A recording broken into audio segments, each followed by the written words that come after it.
এই চিকেন রেসিপিটা যতটা সহজ বানানো ততটা সুস্বাদু খেতে লাগে। কম উপকরণ দিয়ে কম সময়ে যদি কোনো সুস্বাদু চিকেন রেসিপি বানাতে চান, অবশ্যই ট্রাই করে দেখবেন। আসসালামু আলাইকুম এভরিওয়ান, আপনারা দেখছেন সুমাইয়াস কিচেন। আজকে আপনাদের সাথে শেয়ার করব সুস্বাদু দই চিকেন রেসিপি। আর এই রেসিপির জন্য আমি নিয়েছি এখানে সোনালী মুরগি।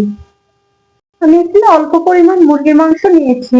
এখন দিয়ে দিচ্ছি আদা বাটা, দিয়ে দিচ্ছি রসুন বাটা, এখন দিয়ে দিচ্ছি পেস্ট করে রাখা পেঁয়াজ। আমি এটা ডিপ ফ্রিজ করে রেখেছিলাম, ব্যস্ততার কারণে রাতে পেঁয়াজের পেস্ট আর টমেটো পেস্ট করে ফ্রিজে রেখেছিলাম। এখন দিয়ে দিচ্ছি পেস্ট করে রাখা টমেটো, দিয়ে দিচ্ছি হলুদের গুঁড়ো, দিয়ে দিচ্ছি শুকনো লাল মরিচের গুঁড়ো, দিচ্ছি পরিমাণ মতো লবণ। এখন দিয়ে দিচ্ছি গরম মশলার গুঁড়ো, এখানে সব রকম গরম মশলার গুঁড়ো মিক্সড করা আছে। এখন দিয়ে দিচ্ছি সয়াবিন তেল। আজকে আমি সম্পূর্ণ হাতে মাখিয়ে রান্না করব, আর হাতে মাখিয়ে রান্না করার টেস্ট অনেক বেশি ভালো হয়। দিয়ে দিচ্ছি টক দই, ফেটে রাখা টক দই। টক দইয়ের পানিটা আর মশলা মাংস থেকে যতটুকু পানি ওঠে তাতে করেই পুরো রান্নাটা হবে, এক্সট্রা পানি মেশাবো না।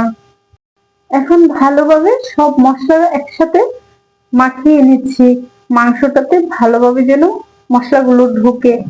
তারপরে ম্যারিনেট করে কিছুক্ষণ রেখে দিব। ভালোভাবে মাংসটা ম্যারিনেট করা হয়ে গেছে, এখন 10 থেকে 15 মিনিট রেস্টে রেখে দেব। এবার চলুন চলে যাই চুলার রান্নায়। এখন হাঁড়ি চুলাতে বসিয়ে দিচ্ছি। এখন মাঝারি আছে আমি 20 থেকে 25 মিনিট রান্না করতে থাকবো। চলে এসেছি 20 মিনিট পর।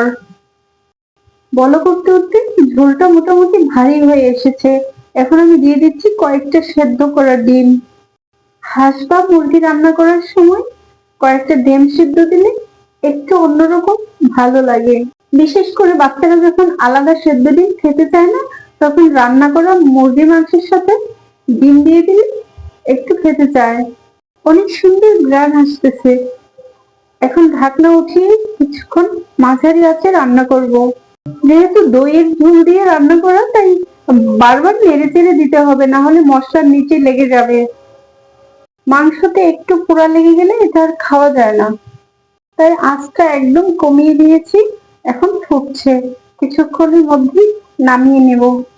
বেশ, তো এখন চিকেনটাও সিদ্ধ হয়ে গেছে, ঝোলটাও বেশ ঘন হয়ে গেছে।